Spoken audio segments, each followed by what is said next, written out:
जी ओम, सदन को नमन। बहुत अच्छी वो कक्षा रही। और अब मैं आदरणीय संतोष चौहान जी को सादर आमंत्रित करता हूँ। वे आए और अपनी कक्षा प्रारंभ करें और आदरणीय शरद वर्मा जी इस कक्षा का संचालन करें। जी ओम।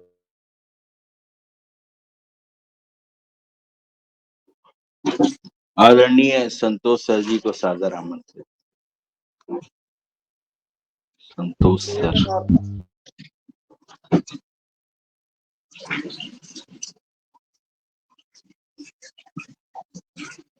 मेरी आवाज आ रही है? पैसे हमेशा पूरा दें। आगे सर आगे। वो चीजें वैसी ही रहें। ये स्लाइड दिख रही है? जी दिख रही सर। जी सर देख रही सर। तो जिस तरह से हम लोग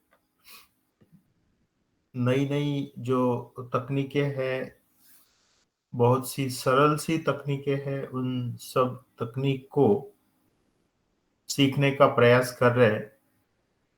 और सबसे आसान और सब आसान तरीके से नई नई खाद एवं दवाइयाँ कैसे बना सकते हैं, उसके प्रयास वाशी एरंडा में और अन्य किसान भाइयों की प्रयोगशाला में शुरू है। यह स्पेसिफिक एक एक्सपेरिमेंट है जो पिछले 3-4 महीनों से हम लोग कर रहे हैं। और विशेष रूप से एक्चुअल यह जो प्रयोग है, उस प्रयोग का खेती में जो मटेरियल हम लोगों ने यूज किया है, जैसा हम लोग सभी ने नवधान आटे के स्लरी के बारे में सुना है। और नवधान आटे की स्लरी 2010 से हम लोग अलग अलग फसलों में उपयोग में ला रहे हैं। जैसा 2010 से 2022 तक, या हम लोग कह सकते हैं 2020 तक, सिर्फ दीपक भाई, विजय जी, मनोहर जी या एरंडा गांव में जहां पे प्रयोगशाला है, वहां के कुछ किसान, इतने ही लोग पहले 8-10 सालों तक यूज करते थे।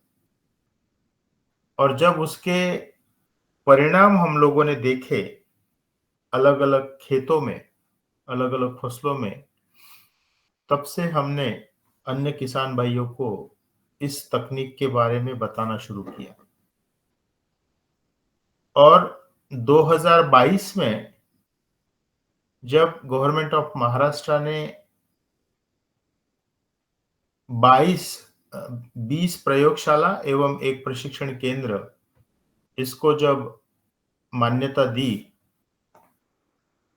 तब जितने भी किसान जुड़ने लगे, उन सब किसान भाइयों को इन सारी तकनीकों के बारे में बताना शुरू किया। लेकिन आज जब हम देखते हैं कि अगर कोई किसान भाई सिंपल सा नवधान आटे का स्लरी भी बना लेवे, तो उनके खेतों में और विशेष रूप से मिट्टी में बहुत अलग अलग तरह के बदलाव देखने को मिलते हैं। और मेरा ये स्पष्ट रूप से मानना है कि खेती में, और विशेष करके अपनी खुद की खेती में, हमें रिसर्च करना चाहिए, संशोधन करना चाहिए।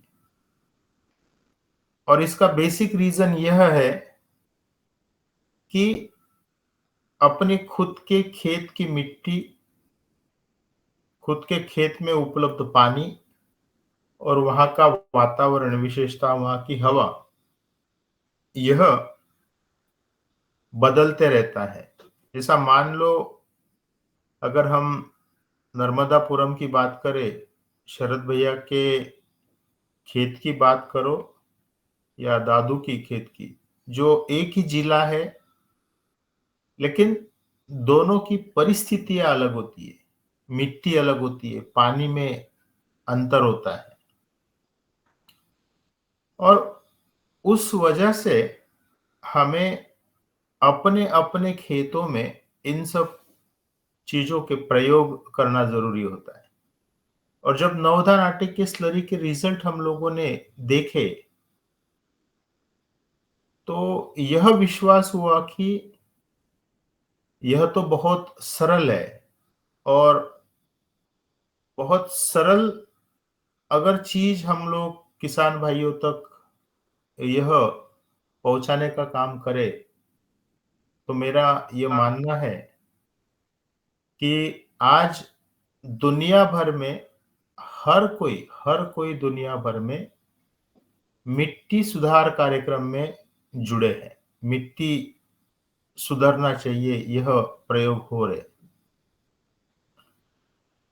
अब यहाँ आप देख सकते हो कि हम लोगों ने जो हमारे यहाँ वाशिम के पास में जो अनाज एवं दालें हैं, वह दाल एवं अनाज लेकर वह प्रयोग शुरू किया।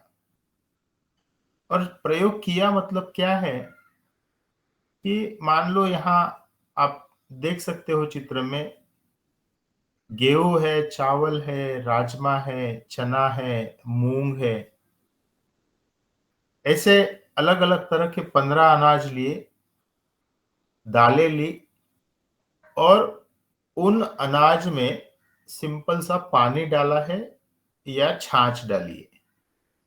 यानी दो चीजें हैं कि एक में, जैसा एक अगर मेरा राजमे का डब्बा है तो उसमें मैंने पानी डाला है, और दूसरे राजमे के डिब्बे में मैंने छाछ डाली है। और जैसा इससे पहले भी मैंने इसका एक साइंटिफिक मैकेनिज्म बताया था कि मान लो किसी भी अनाज को जब हम लोग, यानी कोई अनाज का दाना जब पानी के संपर्क में आता है, तो वहां पर अलग अलग तरह के सूक्ष्म जीवों की निर्मित होती है। और यहाँ पर आप देख सकते हो चित्र में, राजमा जो है, राजमे के ऊपर जब छाछ का अर्क डाला गया, छाछ डाली गई, तो उसमें अलग अलग तरह के जीव दिखना शुरू हुए। और जब कोई अनाज का दाना जब छाछ, क्योंकि छाछ में होता है लैक्टोबैसिलस और अनाज में होता है न्यूट्रिएंट, अलग अलग तरह के न्यूट्रिएंट होते हैं। और जब छाछ वाले लैक्टोबैसिलस को, या उसमें और भी कुछ जो जीव हम लोग कहते हैं, और विशेष करके यह राजमा हम लोग स्टेरिलाइज नहीं करते, तो एक्चुअल राजमे के जो दाना होता है, उस दाने के ऊपर भी प्राकृतिक सूक्ष्म जीव होते हैं। जब वे छाछ के वजह से जो मॉइस्चर डेवलप होता है, उस वजह से भी वह एक्टिवेट होते हैं।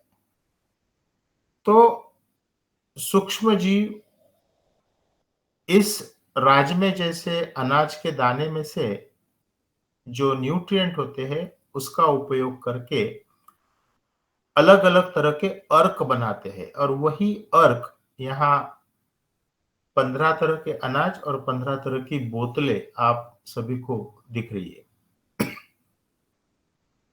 और हर किसी अनाज का अपना अपना कैमरे बंद कर लो, कैमरे। हर किसी अनाज का अपना अपना एक विशेष महत्व है। और जैसा हम लोग कहते हैं कि ज्वार है, बाजरा है, चावल है, नाचनी है, या अलग अलग दालें हैं, कोई भी अनाज होवे, यानी यह चीजें हम लोग देख रहे हैं कि पहले, आज के 60 साल 70 साल पहले हम लोग ज्वार का रोटी बाजरे का रोटला खाते थे, यानी वही चीजें उपलब्ध थी। फिर कहीं गेहूं आया और गेहूं का प्रमाण बढ़ने लगा,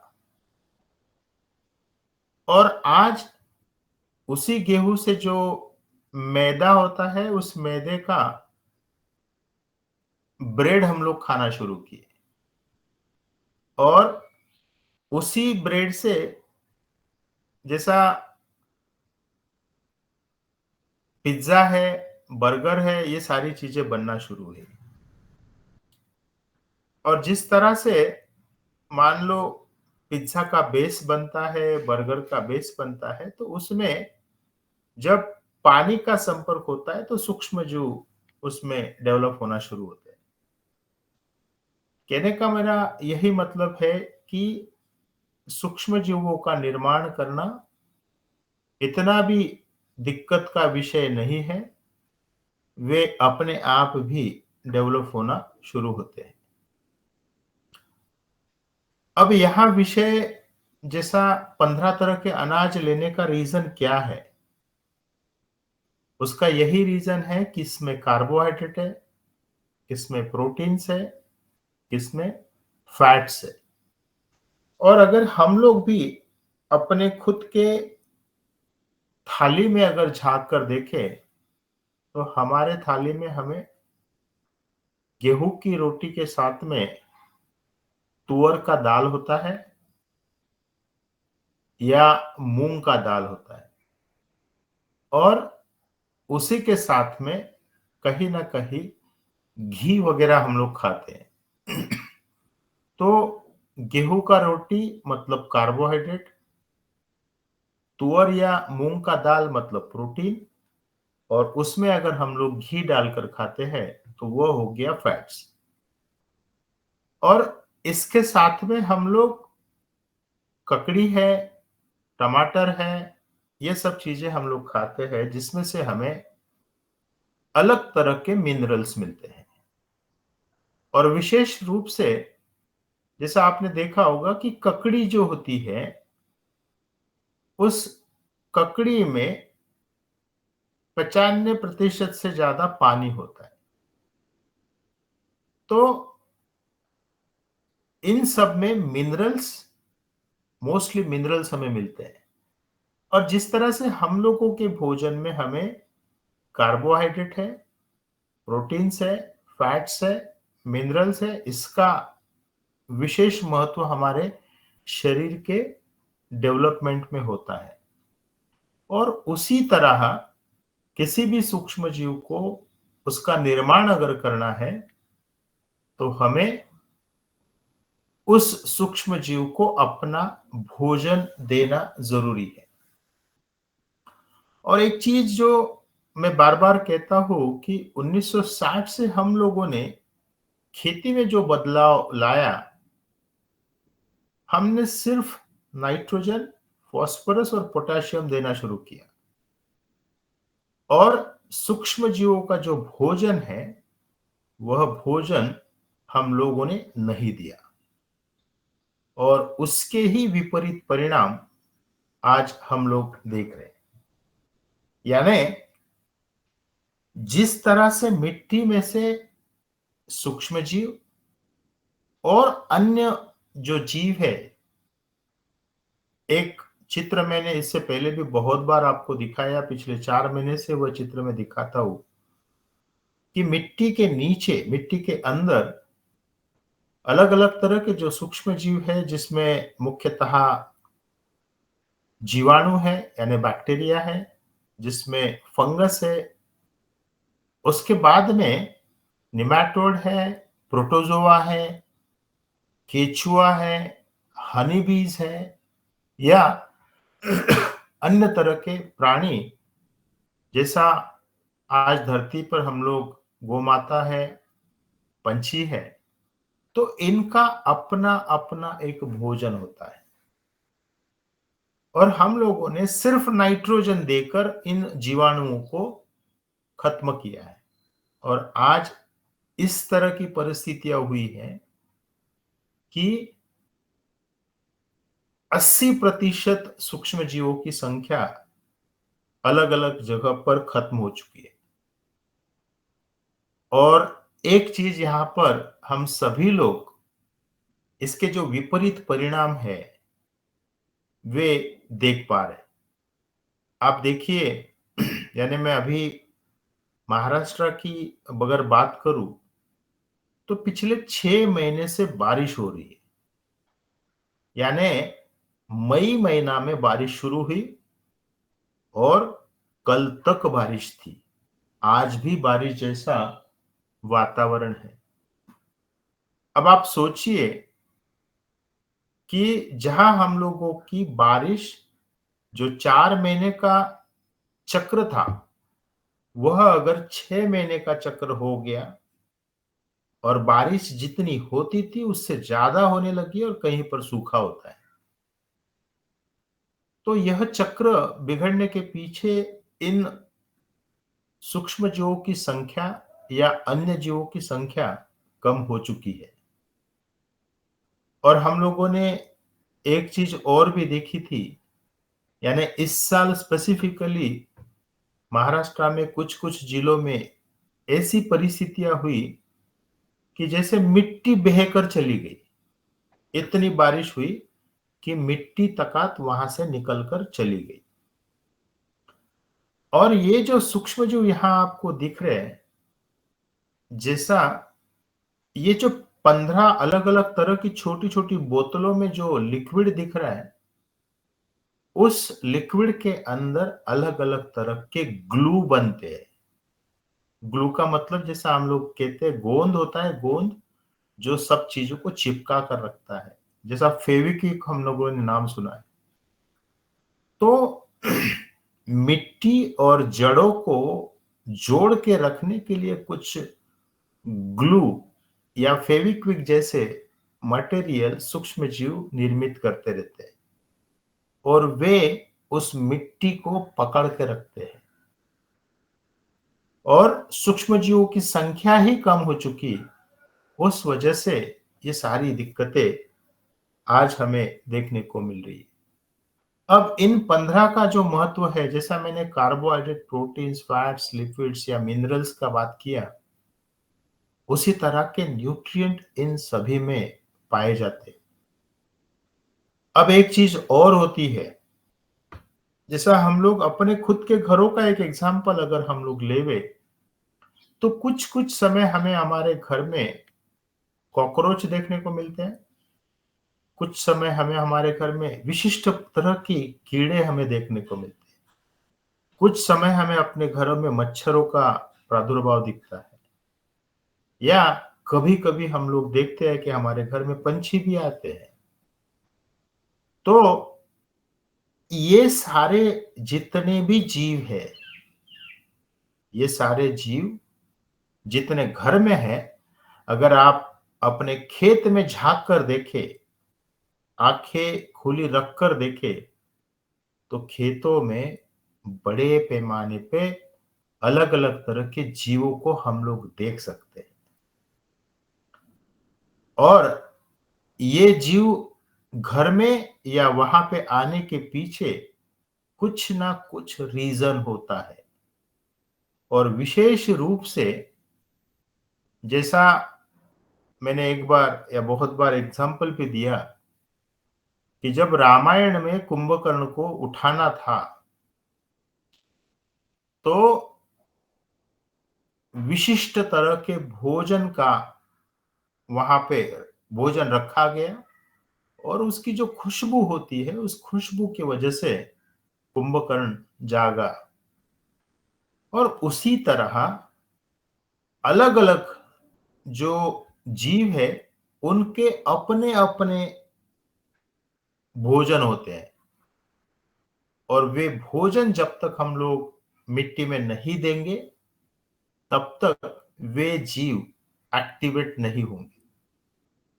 और मैंने बहुत सी बार कुछ एग्जाम्पल्स ये भी दिए कि मानव है, गोमाता है, सुअर है, या कचड़े के अंदर जो इल्लियां मिलती है, गोमाता के गोबर के अंदर जो इल्लियां मिलती है, इन सभी जीवों में विशिष्ट प्रकार के सूक्ष्मजीव उनके पेट में होते हैं। जैसे हमारे पेट में कुछ सूक्ष्मजीव है, गोमाता के पेट में कुछ सूक्ष्मजीव है, और वे सारे सूक्ष्मजीव ही यह सिस्टम चलाते हैं।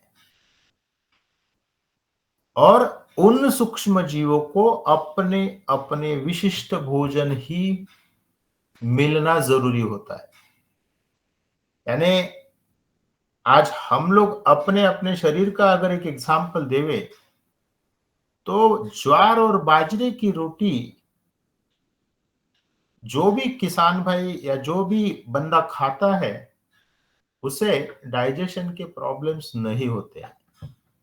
लेकिन उसी जगह पे जब हम लोग ब्रेड खाते हैं या प्रोसेस्ड फूड खाते हैं तो कहीं ना कहीं दिक्कतें आती है।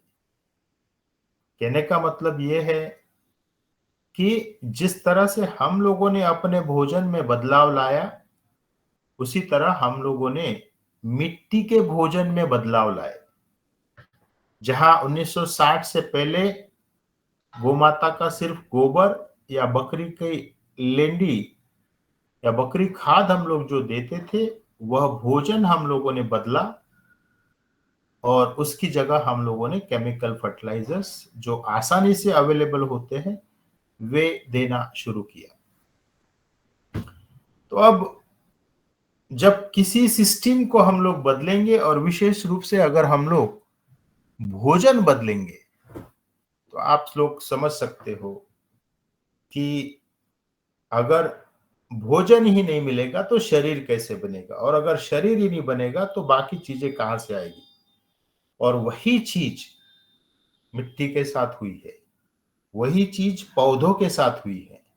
अगर मिट्टी में ही तत्व नहीं है, मिट्टी में ही भोजन उपलब्ध नहीं है, जो सेना हम लोग कहते हैं मिट्टी की सेना, जिसमें सूक्ष्म जीव है, अन्य जीव है, पंछी है, केचुए है, अगर उन्हें अपना भोजन नहीं मिलेगा तो वो काम कैसे करेंगे। और उसी का ही एक विकल्प कि जो आसानी से हो सकता है, जो अपने खुद के घरों में और विशेष रूप से किसान भाइयों के अपने घरों में ये सारी चीजें उन्हें मिल सकती है। और जैसा मैं एक एग्जांपल और भी देना चाहता हूं, जैसा 2001 में जब मैं नेशनल केमिकल लेबोरेटरी में काम करता था तो अलग अलग जगह की प्रयोगशाला देखने को मिली। यानी मैं खुद एनसीएल के माध्यम से, जैसा आरआरएल जम्मू करके जो प्लेस है जम्मू कश्मीर में, तो जम्मू में मैं 4 महीना था। हर साल 1 महीना या 1.5 महीना जाता था, ऐसा 2-3 साल में वहां 4 महीना वहां था। मैं कुछ समय उत्तर प्रदेश में जो सीमैप करके है, जहां पे medicinal plants and aromatic plants, उस संस्था में कुछ समय काम किया। कुछ समय जर्मनी में था, डर्मस्टैड करके प्लेस है, इंस्टीट्यूट फॉर बायोलॉजिकल कंट्रोल। कुछ समय स्पेन में था, या इंडो ऑस्ट्रेलिया जो हम लोगों का प्रोग्राम था, या इंडो मेक्सिको प्रोग्राम था, इंडो यूके प्रोग्राम था। इन सब प्रोग्राम के अंतर्गत जितने भी संशोधक वहां एनसीएल में आते थे, उन लोगों के साथ में चर्चा जब होती थी तो उनका यही कहना था कि मिट्टी में के जो जीव है उन्हें अपना अपना अगर भोजन हम लोग दे पाए तो ही यह सब चीजें चलेगी। और इसी वजह से सभी किसान भाइयों को मेरी एक रिक्वेस्ट रहेगी कि यह भोजन हमें अपने अपने मिट्टी में देना जरूरी है। और एक चीज मैंने इससे पहले भी कही, या मैंने प्रोफेसर इलियान इंघम, इनके कुछ वीडियोस भी आप लोगों को शेयर किए थे अपने ग्रुप के माध्यम से। और प्रोफेसर इलियान इंघम का भी यही कहना है कि जैसा 1960 में पहले ये कहा गया है कि नाइट्रोजन, फास्फोरस और पोटेशियम एसेंशियल न्यूट्रिएंट है, उसके बाद 10 साल के बाद में यह चीज आई, नहीं 3 नहीं 6 न्यूट्रिएंट है, फिर 12 हुए, फिर 24 हुए, और आज कुछ वैज्ञानिक ये कहते हैं कि 42 एसेंशियल न्यूट्रिएंट है। 42 अलग अलग तरह के न्यूट्रिएंट यह पौधे को लगते हैं। लेकिन मेरा ये मानना है, जिस तरह से हम लोग गौ माता के गोबर को भी नहीं समझ सकते, गौ माता के गोमूत्र को नहीं समझ सकते, उसी तरह ये जो ब्रह्मांड में जो तत्व है, जो अन्न द्रव्य है, हम लोग उसे नहीं समझ सकते।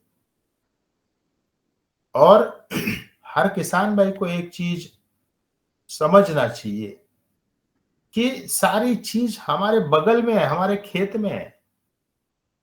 जैसा हमारे खेत में अगर हम लोग, जैसा मैंने कहा है कि हम लोग, हमारे घर में कॉकरोच दिखता है, उसी तरह हमारे खेत में क्या क्या दिखता है, इसको हमें देखना चाहिए। खुली आंखें रखकर ये सब चीजें देखना जरूरी है। हमारे खेतों में केंचुओं की संख्या कैसी है, हमारे खेत में मधुमक्खी है क्या, हमारे खेत में किस तरह के पंछी है, ये सारा, इसे बायो डाइवर्सिटी कहते हैं। और जिस गांव में हम लोगों ने यह सब काम शुरू किया, एक्चुअल 2010 से यह काम चल रहा है। अब वाशिम का जो एरंडा करके जो गांव है, उस गांव का बायोडाइवर्सिटी गवर्नमेंट ऑफ इंडिया ने करने का आयोजन किया है। बायोडाइवर्सिटी चेक करने के लिए गवर्नमेंट ऑफ इंडिया की कुछ सिस्टम वहां आने वाली है। 3 दिनों तक उस गांव में अलग अलग तरह का जैव विविधता क्या है, और सेंट्रल गवर्नमेंट के लोग इसका एनालिसिस करने वाले हैं। और विशेष रूप से क्या है, क्या क्या चेक किया जाएगा, तो उस गांव में कितनी अलग अलग पद्धति के लोग रहते हैं, उनके अपने अपने भोजन क्या क्या है, और सिर्फ उनका ही भोजन नहीं, तो उनके 4 पीढ़ियों का भोजन क्या था।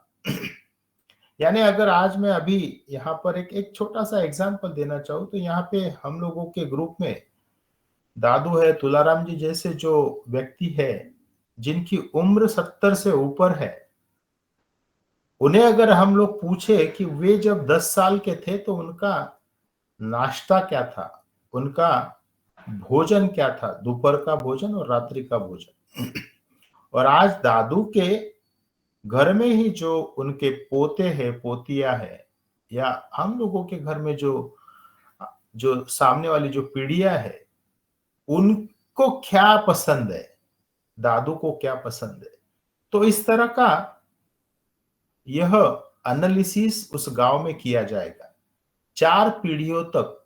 जैसा मुझे याद है कि मेरे पापा को क्या अच्छा लगता था, मेरे दादा को क्या अच्छा लगता है, आज मेरे बेटे को क्या अच्छा लगता है। तो ये जो 4 पीढ़ियां है, यानी मेरे दादा, मेरे पापा, मैं और मेरा बेटा, इन 4 पीढ़ियों का अपना अपना क्या भोजन का जो विशिष्ट, जो हम लोग कहते हैं कि क्या अच्छा लगता है, उसका एक एनालिसिस होने वाला है। उसी तरह गांव में कितने कुएं हैं, गांव में कितने ट्यूबवेल है, गांव में रास्ते या गांव में जो नाली है, ड्रेनेज है, इसका किस तरह से नियोजन किया है, गांव में बिजली की क्या परिस्थिति है, गांव की बारिश की क्या परिस्थिति है, और जिस तरह से गांव के लोगों का गांव का एनालिसिस होगा, उसी तरह खेत में मिट्टी किस तरह की है, मिट्टी का रंग कैसा है, मिट्टी पानी कैसे पकड़ के रखती है, मिट्टी में अलग अलग तरह के या खेत में अलग अलग तरह के पौधे कौन से है, अलग अलग तरह के पंछी कौन से हैं, अलग अलग तरह के इंसेक्ट कौन कौन से हैं, एवं वहां पर 1960 से लेकर आज तक गोमाता की संख्याओं का क्या हुआ, किस तरह की गोमाताएं पहले थी और आज की परिस्थिति क्या है, बकरियां कितनी है, भैंस कितनी है, बैल कितने हैं, मुर्गियां कितनी है। यानी ये तो सारा, ये जो निर्माण है ये तो ईश्वर ने किया था। उसी ईश्वर की निर्मित को, यानी ईश्वर ने जो चीज निर्माण करी उसको डिस्टर्ब हम लोगों ने किया। आज उसकी संख्या कैसी हुई, और उसके बाद में एनालिसिस ये होगा कि 1960 में गांव में कौन सी बीमारियां थी और आज कौन सी बीमारियां। तो यह under public biodiversity PBR analysis कहा जाता है। वह एनालिसिस एरंडा इस गांव में करने का एक आयोजन होपफुली अनदर 1 महीना या 2 महीना में ये सब चीजें होगी।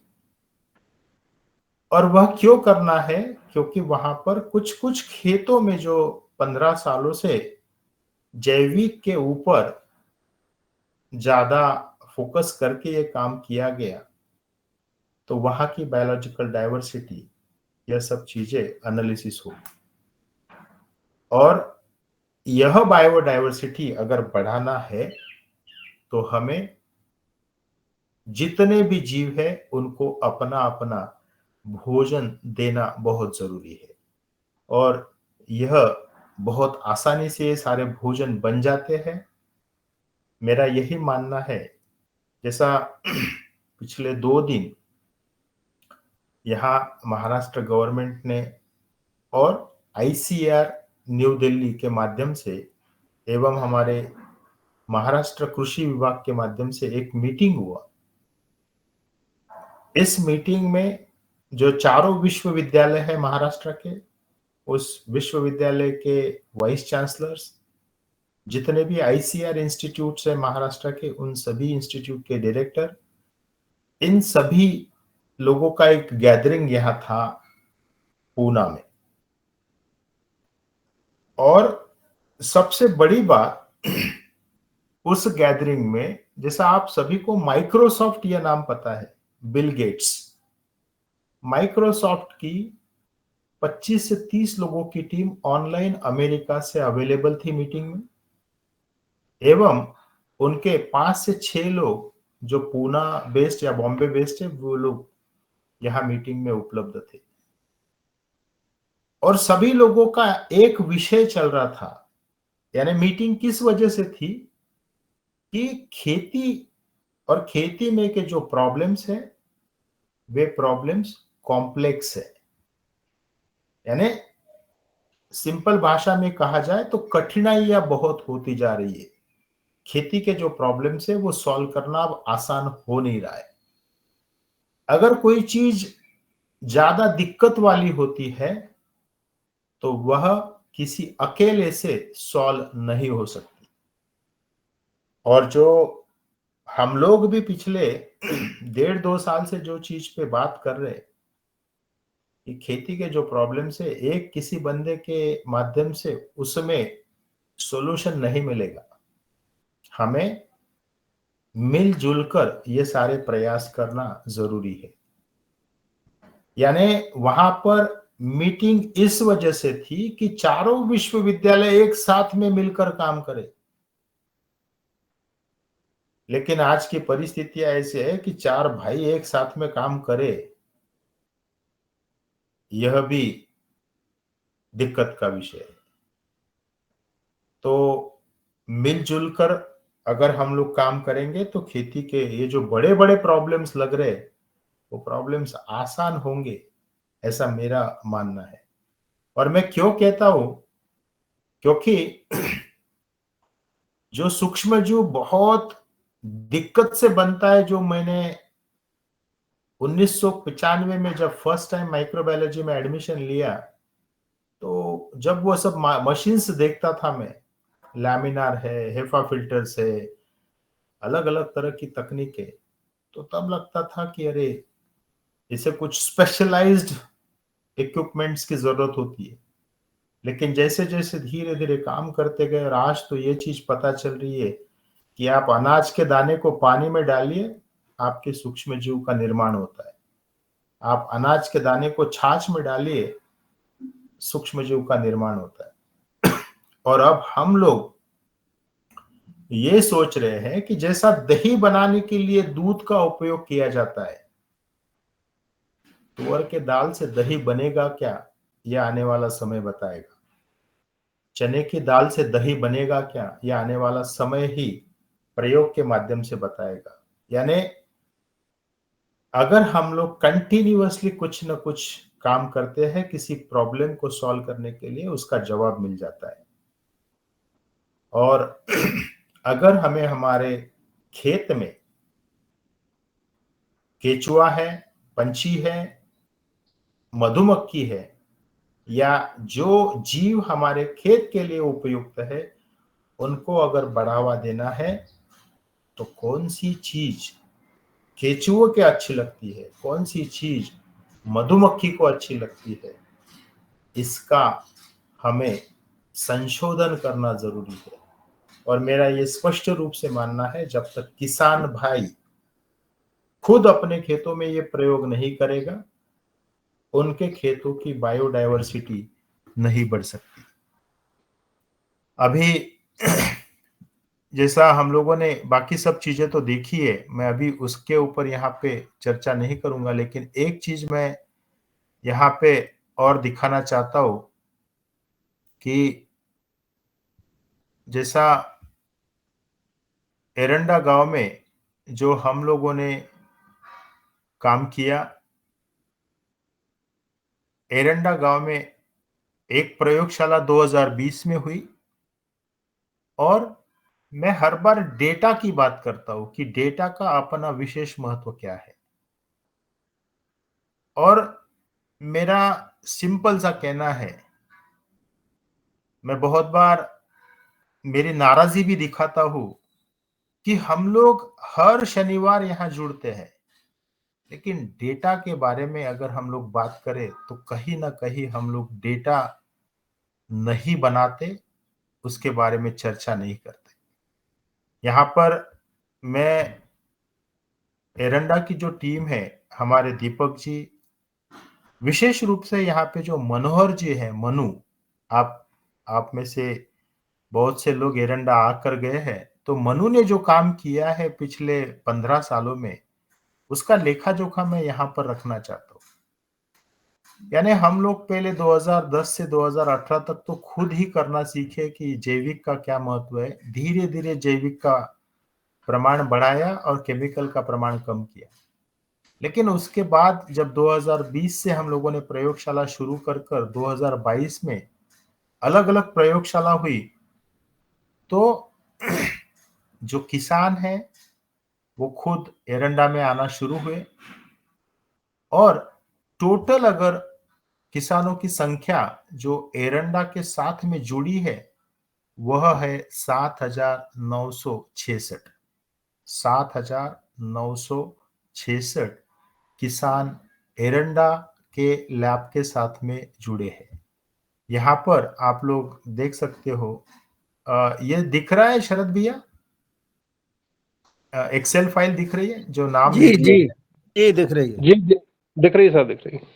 तो यह ऑलमोस्ट आप लोग यहाँ पर देख सकते हो, यह जो लिस्ट है किसानों की, उनके नाम, उनका गांव का नाम, उनका तहसील का नाम, जिले का नाम, यह यहाँ पर सब दिया है। और जो किसान भाई पिछले 2 सालों से एरंडा में आ रहे, उनकी यह लिस्ट है। पिछले 2 सालों में एरंडा में जितने भी किसान भाई आए, उनकी यह लिस्ट है। यह ऑलमोस्ट एक मान के चलिए कि सारे मिलाकर जो 2 साल से आए, यह जो लिस्ट यहाँ पे पीला कलर दिख रहा है, यह 3 से 4 सालों से आ रहे। इनकी लिस्ट भी यहाँ पे दी है। यानी यहाँ आप लोग देख सकते हैं 909 किसान भाई पिछले 3-4 साल से आ रहे हैं। यह जो लिस्ट है जो ब्लू कलर में है, 348 किसान जो है वो ऑलमोस्ट 5 सालों से यहाँ पर आ रहे हैं। एरंडा इस गांव में 5 सालों से जुड़े हैं और कुछ किसान भाई 6 साल या उससे ज्यादा या 7वां साल बोले, क्योंकि कल ही 31 अक्टूबर हुआ, या आई थिंक हाँ कल 31 अक्टूबर ही था। कल मुझे 7 साल हुए नौकरी छोड़कर। 2018 31 अक्टूबर को मैंने नौकरी छोड़ी थी और तब से लेकर आज तक का यह लेखा जोखा है।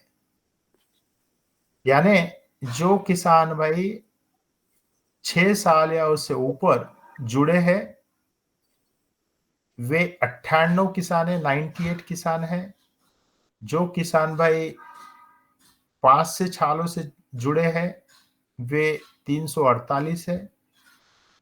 जो किसान भाई 3-4 सालों से जुड़े हैं, कुछ कुछ उसमें 5 सालों वाले भी हैं, तो 909 किसान हैं।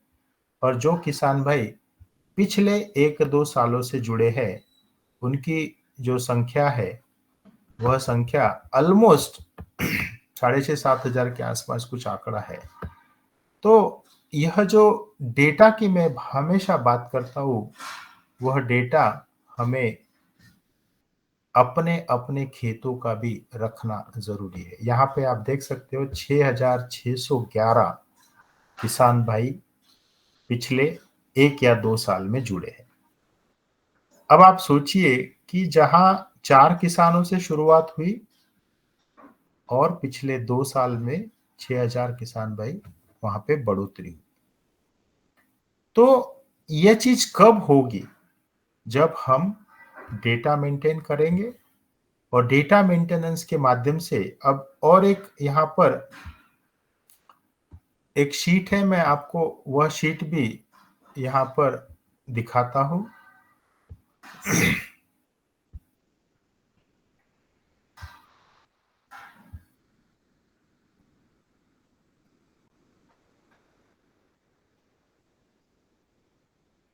अब यहाँ देखिए ये जितने भी किसान हैं, कौन से किसान कौन से गांव से है उसका एनालिसिस किया है। और हम लोगों ने, यानी मेरा ये मानना था कि पहले हम हमारा जिला फोकस करें, पहले हम हमारे जिले के कुछ तहसील फोकस करें।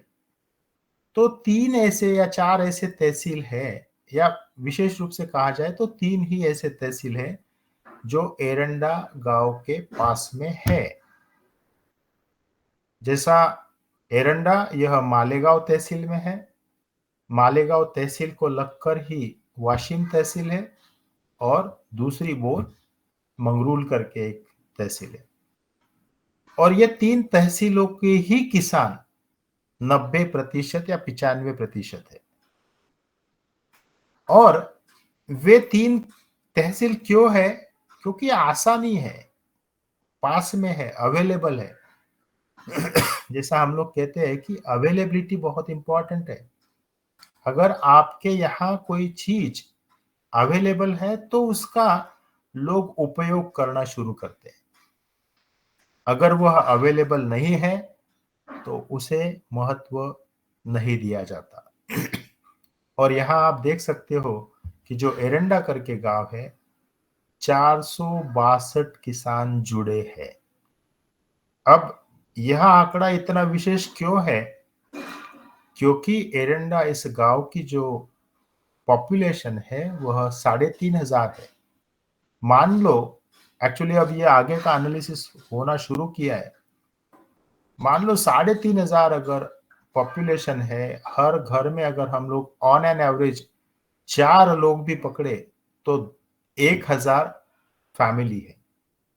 1,000 फैमिली में से 462 फैमिली अगर किसी एक्टिविटी से जुड़ते हैं, यानी 46% जुड़ा हो चुका है।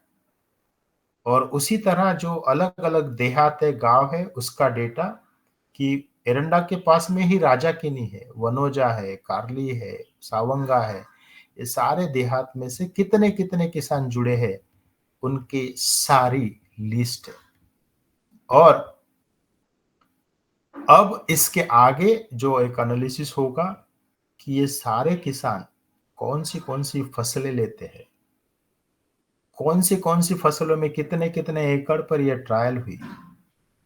और मैं आप सभी से जो हर बार जो एक रिक्वेस्ट करता हूं कि आप लोगों को आपके खेती के साथ में आपके गांव के अगल बगल वाले जो किसान हैं उनको भी इसका विशेष महत्व समझाना जरूरी है। और अगर हम लोग उन अन्य लोगों को जोड़ेंगे, और मैं इसके पीछे का एक देखो, हम लोग कहते हैं कि स्वार्थ के बगैर कुछ नहीं है।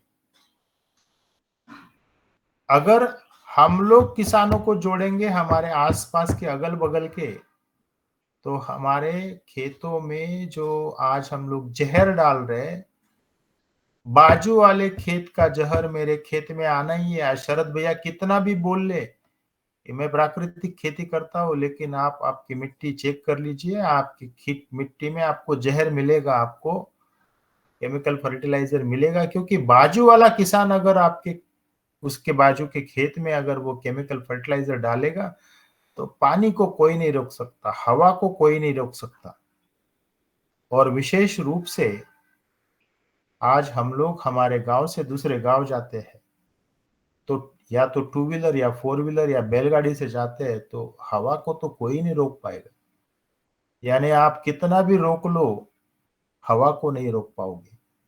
और जैसा मैंने इससे पहले भी कहा है कि पहले हम लोगों ने पानी खराब किया, पानी की वजह से मिट्टी खराब हुई, और आज मिट्टी और पानी खराब होने की वजह से हवा खराब हो गई, और हवा खराब होने की वजह से आज हम तो दिक्कत में आ चुके हैं, लेकिन हमारी नेक्स्ट जनरेशन, जो बच्चा पैदा होने वाला है, जो माँ के पेट में है, उसे भी दिक्कतें होना शुरू हुई। यानी जो दुनिया में आया ही नहीं है वो तक दिक्कत में आ चुका है। तो आज मैं मेरी वाणी को यही विराम देता हूं। हमें सोचना जरूरी है कि हमें किस तरह आगे बढ़ना है, और इसी तरह से हम लोग आगे बढ़ेंगे तो 100 एकड़ खेती रख के तो जाएंगे, लेकिन अपने फोटो को हार कोई लगाएगा नहीं, अगरबत्ती कोई लगाएगा नहीं आने वाले समय में। जी ओम, धन्यवाद। बहुत अच्छा सर, और बहुत महत्वपूर्ण जानकारी। मैं अब दादू का हैंड रेस है तो उन्हें सादर आमंत्रित करता हूँ कि दादू। जी ओम।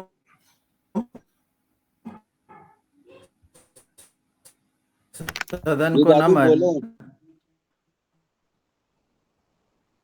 आज से पिछले शनिवार जो चर्चा हुई थी वह भी बहुत अच्छी चर्चा थी। इन चर्चाओं के पर जब हम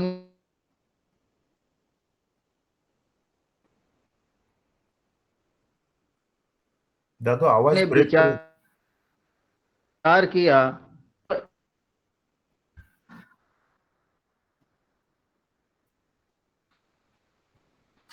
एक घंटा की ने विचार किया। मैंने पवन सर से बात की, मैंने दिनेश सर से बात की कि इस चर्चा को यदि हम आधे घंटे की कर लें आंकड़े सहित, तो हमें किसी को भी उस चर्चा के माध्यम से सुनाने में अथवा चर्चा करने में बहुत प्रभावकारी होगी, और वो जो है चर्चा लोगों पर प्रभाव डालेगी। इस संबंध में मैंने विचार किया, सोचा था। दूसरी बात, आज की चर्चा और पिछले शनिवार की चर्चा को मिलाकर आप एक 20 मिनट का 25 मिनट का बढ़िया एक इसी तरह का वो बना करके यूट्यूब जैसा बना करके यदि प्रस्तुत करेंगे, तो ये विद्यार्थी आधारित होना चाहिए, महिला आधारित होना चाहिए, और पुरुषों के लिए होना चाहिए। तीनों को हम तीनों को बता सकते, दादू आवाज थोड़ी ब्रेक हो रही है दादू। आवाज कट रही है दादू। सुना सके, या माताओं को सुनाए तो उन्हें ये मालूम होना चाहिए कि हम अपने आने वाली पीढ़ी क्या कर रहे हैं, बच्चों को सुनाए तो उनका भविष्य किस तरह से नुकसान में है, इन पर चर्चा करेंगे तो ये बहुत लाभकारी होगा। जी ओम। और मेरा एक प्रश्न और है, जो आरएलएफ हम जो उपयोग करते हैं उस आरएलएफ में क्या क्या चीजें होती है? जी ओम। आरएलएफ में जी। एक्चुअली जी आदरणीय संतोष सर जी, आरएलएफ जो होता है, जैसा मेरी आवाज आई नहीं? हाँ, थोड़ी ब्रेक होके आ रही थी पर ठीक है। जैसा आरएलएफ का मतलब है रूट, लीफ और फ्रूट का मीडिया होता है। देखिए, रूट सिस्टम के लिए, फ्रूट सिस्टम के लिए या लीफ सिस्टम के लिए अलग अलग तरह के उनके भोजन होते हैं। उन्हें जो चीजें लगती है तो सीविड एक्सट्रैक्ट है, पोटाशियम ह्यूमेट है, प्रोटीन पाउडर्स है, कार्बोहाइड्रेट है, मैनिटॉल जैसी कुछ चीजें हैं। ये सारे मिलाकर रूट, लीफ और फ्रूट का मीडिया डेवलप किया जाता है। और उसके साथ में जो हम लोग नवधान आटा डालते हैं, जैसा हम लोग वो काली पाउडर के साथ में नवधान आटा डालने को कहते हैं, जैसा गेहूं है, ज्वार है, बाजरा है या दालें है, तो ये सब मिला के एक्चुअल वह रूट, लीफ और फ्रूट का मीडिया बन जाता है।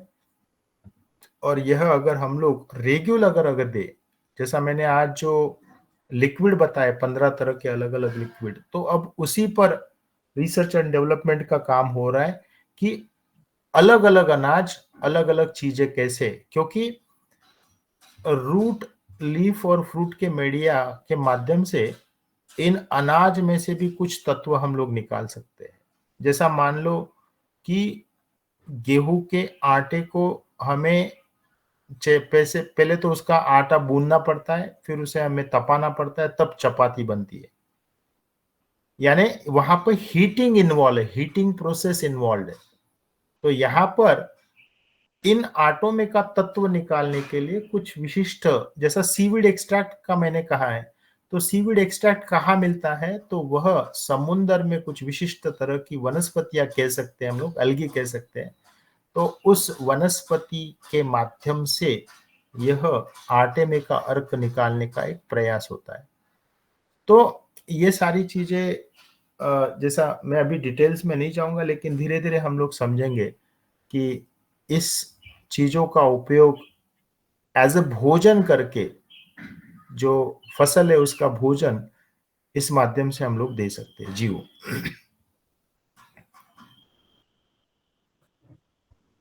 जी बहुत अच्छा सर। और समय जो है बहुत तेजी से भाग रहा है। अब मैं संक्षिप्त में अपना क्वेश्चन रखें, तुलीराम भैया को बुलाता हूँ कि वो शरद भैया, धन्यवाद शरद भैया। सदन को प्रणाम।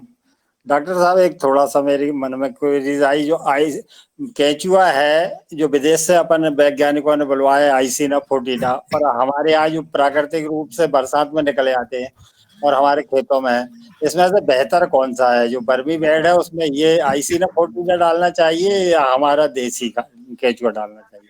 कृपया थोड़ा क्लियर कर दें। जो आपके खेत में केचुआ उपलब्ध है, बस उसे बढ़ाइए। अपने घर के जो चावल, जैसा हम लोग गेहूं का दलिया बनाते हैं, वैसा चावल का दलिया बनाइए। और 10 किलो चावल का दलिया हर 2 महीना में आप आपके खेत में अगर डालते रहोगे, उसका सिर्फ पानी बनाकर या छाछ में भिगोकर डालते रहोगे, तो केचुओं की संख्या खेत में, मिट्टी में ही बढ़ेगी। कहीं से लाके डालने की जरूरत नहीं है। जी धन्यवाद, थैंक यू। जी बहुत अच्छा। मैं सुनील जी को बुलाता हूँ कि वो हमें। जी सदन को ओम।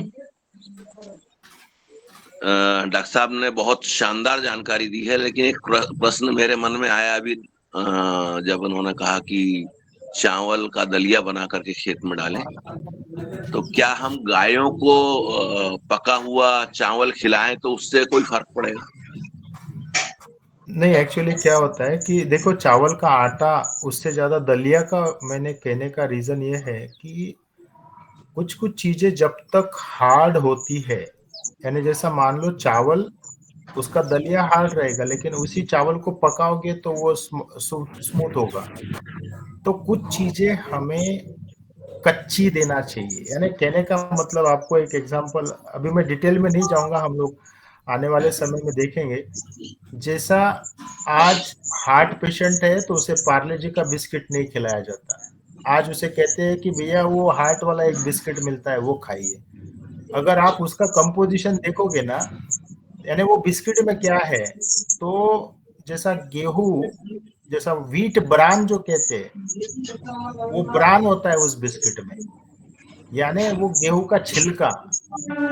और आप देखिए गौ माता हमको क्या खिलाते हैं, जैसा ज्वार का दाना इंसान खाता है, और ज्वार का जो धांडा कहते हैं हमारे यहाँ पे मराठी में, तो उसका डंठल गौ माता खाती है, और गौ माता उसलिए हम लोगों से श्रेष्ठ है, और उसका जो शरीर है उस वजह से ही बहुत अच्छा होता है। और कोई प्राणी को फैमिली डॉक्टर नहीं होता है, खुद के खुद ना बोलते हुए भी ठीक हो जाते हैं जीव। जी बहुत ये सारे जीवों को डालने के बाद मिट्टी में किस प्रकार के बदलाव आते हैं, इस पर थोड़ा सा प्रकाश डालिएगा सर। एक्चुअली ये जो सारे सूक्ष्म जीव है, सारे जीव है, एक्चुअली वो स्लाइड हम पिछले 3-4 महीनों से दिखा रहे हैं। एक्चुअली आज वो मैं नहीं दिखाया, लेकिन कहने का मतलब जितने भी मिट्टी में सूक्ष्म जीव है, बैक्टीरिया है, फंगस है, निमेटोड्स है, प्रोटोजोआ है, केचुआ है, मधुमक्खी है, इन सारे सूक्ष्म जीव एवं जो पंछी हमें खेतों में दिखते हैं, उनमें बढ़ोतरी होती है। जैसा जब यह सब अनाज की जो चीजें जाती है, अनाज के माध्यम से जो दवाइयां बनती है, उसकी जब खुशबू हवा में आती है, खुशबू जब मिट्टी में आती है, तो ये सारी चीजें, जैसा हमारे घर में कॉकरोच क्यों आता है, क्योंकि किचन में खाना हमारे पेट में ना जाते हुए किचन में हम लोग सड़ाते हैं, और उसके वजह से कॉकरोच आता है। तो उसी तरह से ये सारे जीव वहां पे निर्मित होते हैं, जीवों। बाकी लोग मोबाइल अपना म्यूट कर लें। अब समय सीमा समाप्त हो रही है। अंतिम में अगर पवन सर जी कुछ मार्गदर्शन देना चाहें तो मैं आदरणीय पवन सर जी को बुलाता हूँ और फिर समापन। जी जी जी जी, नमस्कार, धन्यवाद शरद जी। मैं कुछ दिनों बाद आज यहाँ पर उपस्थित हुआ हूँ, लेकिन मैंने पिछले सप्ताह भी डॉक्टर चौहान का सेशन सुना था, उस पर भी मेरे कुछ सुझाव थे। आज के भी जो डॉक्टर चौहान के जो बातें आज कही हैं, वो उसी के कंटिन्यूएशन में थी और कॉम्प्लीमेंट करती हैं उन्हीं चीज़ों को। मैं भी इस बात से सहमत हूँ कि ये जो डॉक्यूमेंटेशन का कार्य है, यानी कि जो आंकड़े रखने का कार्य है, इसको लिपिबद्ध तरीके से, एक सिस्टमैटिक तरीके से किसानों के द्वारा किया जाना आवश्यक है। केवल वैज्ञानिक ही नहीं, बल्कि किसान भी एक वैज्ञानिक की तरह उतना विस्तृत रूप में नहीं, लेकिन एक जो सामान्य जो चीज़ें हैं, उसको ज़रूर रखना चाहिए।